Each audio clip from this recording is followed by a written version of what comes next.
오늘은 문장의 종결 표현에 대해서 한번 시작을 해봅시다. 문장의 종결 표현은 즉 문장이 어떻게 끝나냐, 끝나는 표현에 대해서 알려주는 파트가 종결 표현인데요. 종결 어미를 통해서 대체로 문장의 종결 표현이 결정납니다. 종류는 평서문, 명령문, 청유문, 감탄문, 의문문이 존재해요. 평서문은 우리가 일반적으로 아는 사건의 내용을 객관적으로 진술하는 뭐뭐 했다, 뭐뭐다, 음식이네, 이렇게 어떠한 감정이 드러난다기보다는 사건의 내용을 전달하는 것에 포커스를 맞춘 문장입니다. 두 번째로 명령문은 화자가 청자에게 시키거나 요구하는 문장입니다.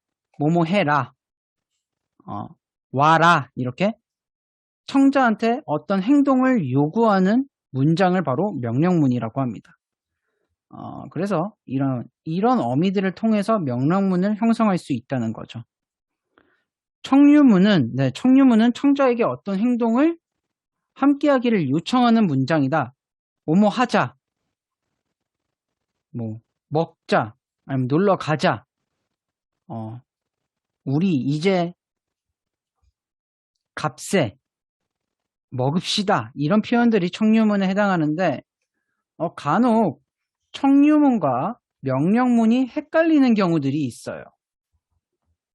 명령받기 시킨 거고 행동을 요구하는 거는 청유문과 명령문의 공통점이기 때문에 명령으로 볼 수도 있을 것 같고 청유로 볼 수 있을 것 같고, 그리고 간혹 내신에서 청유와 명령문의 차이를 물어보는 경우가 있어요.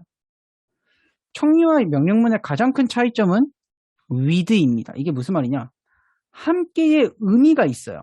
청유문은 함께 하자는 거예요. 함께 하자는 게 청자만 하는 게 아니라 말하고 있는 발화자도 같이 하겠다는 의미입니다.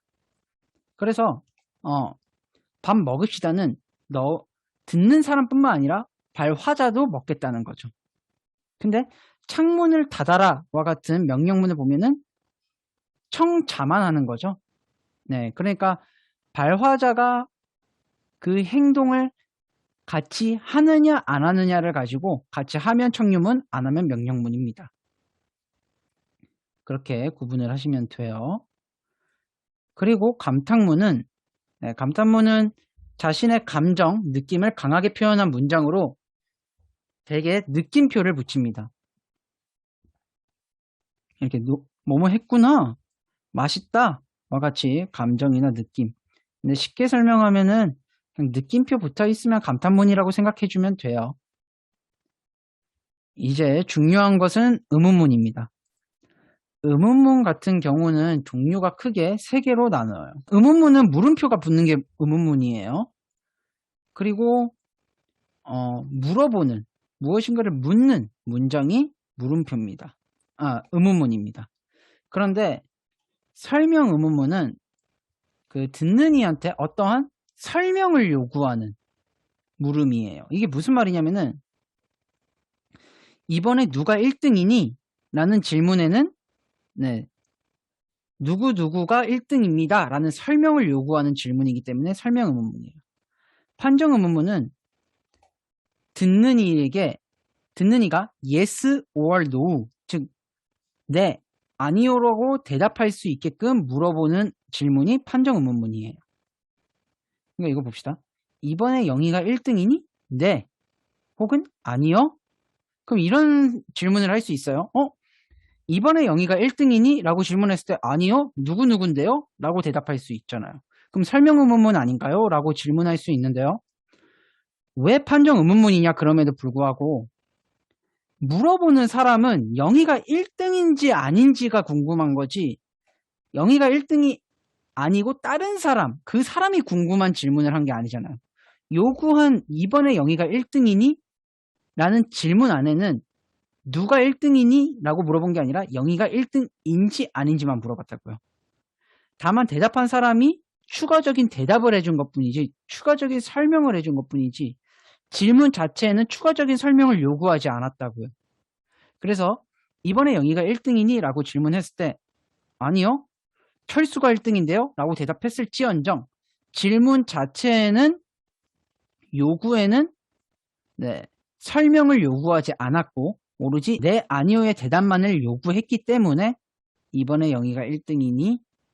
는 어떤 경우에도 판정 의문문이 되는 것입니다. 그리고 수사 의문문은 수사 의문문 같은 경우에는 서리법이라고 생각하면 돼요. 서리적 표현. 서리적 표현은 바로 물어보는 거지만 물어보는 의도가 없는 의문의 형식이지만 물음의 의도가 없는 거죠. 즉 질문의 의도가 없는 거예요. 수사 의문문도 똑같아요. 의문문이지만 대답을 요구하지 않는 겁니다. 좀 조용히 하지 않을래? 의문문의 형식이긴 해요. 하지만 정말 조용히 해줄 수 없니? 조용히 하지 않을래? 라고 이렇게 질문한 게 아니죠. 조용히 하라는 의미를 갖고 있죠.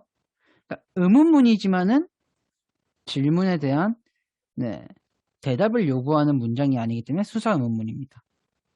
뭐 군대에서 주로 요즘 DP라는 드라마가 인기가 많은데 거기서 보면은 야 좋냐?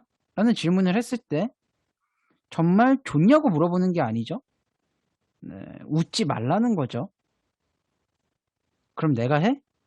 라는 질문을 상사가 후임한테 했을 때 눈치껏 너가 하라는 어떤 명령의 의미가 담긴 문장이지 물어보는 의미가 없는 문장이라고요. 즉 의문의 형식이지만 물음의 의도가 없는 이런 서리적 표현에 가까운 게 수사 의문문입니다. 그러면은 문장의 표현은 여기까지 하고 이어서 부정 표현 나가겠습니다. 부정 표현에 대해서 시작하겠습니다. 부정 표현은 not에 해당하는 표현을 바로 부정 표현이라고 해요. 우리가 흔히 안 먹었다, 못 먹었다 와 같이 안이나 못을 통해서 우리는 부정 표현, not을 뜻합니다. 부정의 의미 차이로 능력 부정과 의지 부정으로 나뉠 수 있어요. 능력 부정은 하고 싶어도 능력이 부족하여 할 수 없는 not을 바로 못이라고 합니다. 그러니까 내가 숙제를 못했다라는 것은 내가 아무리 하고 싶어도 여건이 안 된 거예요. 잃어버렸다거나 책을 아니면은 그날 수업을 빠졌는데 그 주변에 아는 사람이 없어서 물어보지도 못하고 아니면 핸드폰이 없어서 물어보지를 못해서 숙제를 알 수 없었기 때문에 할 수 없는 경우 못한 겁니다. 하지만 여러분이 다음 수업까지 단 1초 그러니까 단 1시간이라도 쉬었다면은 숙제할 시간이 1시간이라도 원래 있었던 거잖아요. 그렇죠? 근데 숙제를 할 시간에 쉰 거죠. 그냥 쉬는 걸 선택한 거죠. 그때는 안 한 게 됩니다.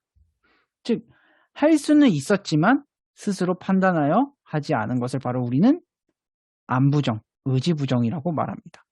그래서 선생님들이 종종 숙제했니? 라고 물어봤을 때 숙제 못했어요 라고 대답하면 안 한 거니 못한 거니? 라고 질문을 할 거예요.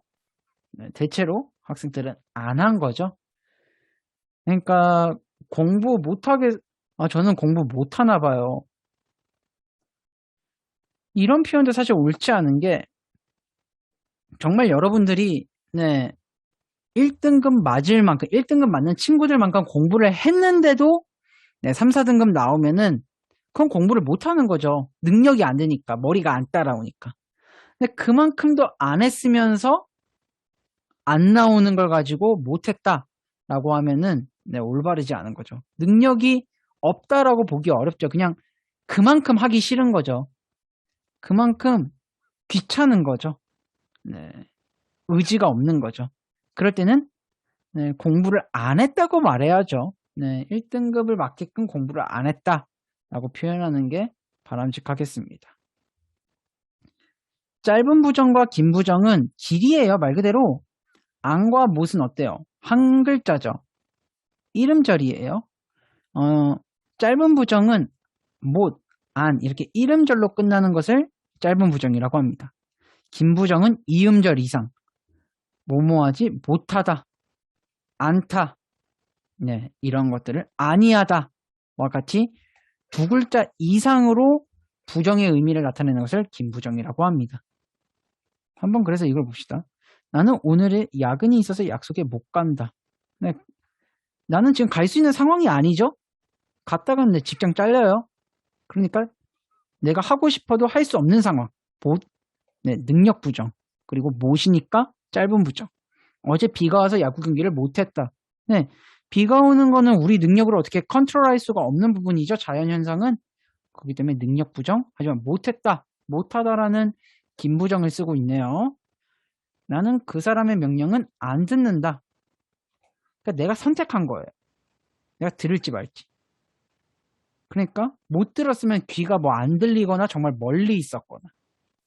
안 듣는 거는 내가 선택한 부분이기 때문에 의지 부정이고 짧은 부정입니다. 무기력한 하루였기에 그 약속에 나가지 않았다. 네, 아무리 무기력했어도 내가 사실 갈 수는 있었잖아요. 근데 그냥 오늘 자신의 선택을 한 거죠. 가지 않겠다고. 그래서 의지, 즉 안부정이기 때문에 의지부정이고 세 글자이기 때문에 긴부정이라고 해야겠네요. 그래서 안과 못은 선택할 수 있냐 없냐로 판단해야 될 것 같아요. 선택할 수 있었던 문제라면은 의지부정, 안. 선택할 수 없었던 상황이었다면은 능력부정, 못이 되겠네요. 네, 추가로 부정의 중의성에 대해서 설명하고 오늘 수업 마치겠습니다. 부정의 중의성이라는 것은 부정할 대상이 명확하지 않은 경우 부정 표현은 2개 이상으로 해석될 수 있다. 해석이 2가지 이상의 방향으로 해석될 수 있는 걸 부정의 중의성이라고 하는데요. 한번 봅시다. 오늘 모임에 다 오지 않았다. 이게 정말 10명이 오기로 했는데 10명 모두가 안 온 건지 단 1명도 참석하지 않은 건지 혹은 몇 명이 오기는 했는데 즉 6명은 왔는데 4명이 알아서 다 오지는 않은 건지 이렇게 2개로 해석이 된다고요. 내가 그 음식을 요리하지 않았다. 이 말은 요리는 안 했는데 뭐 재료 준비는 한 건지 내가 요리는 했는데 그 음식을 요리하지 않은 건지 혹은 내가 음식을 하지 않았는지 네, 이렇게 3개 이상으로 해석이 되기 때문에 부정의 중의성이에요. 그래서 이런 것을 해소할 수 있는 방법은 보조사 사용. 봅시다. 오늘 모임에 다 오지는 않았다. 이렇게 보조사를 사용해서 네, 2번의 케이스로 만들 수 있을 거고요. 억양 사용. 내가 그 음식을 요리하지 않았다. 혹은 내가 그 음식을 요리하지는 않았다. 네, 이렇게 되면은 보조사를 사용하거나 억양을 사용하면은 의미가 한 가지로 해석이 되죠. 네, 내가 그 음식을 요리하지는 않았다는 것은 음식을 했으나 그 음식이 아니다라고 해석이 되죠. 네. 그리고 뭐 부정 표현의 위치 옮기기를 통해서도 네, 부정의 중의성은 해소할 수 있습니다.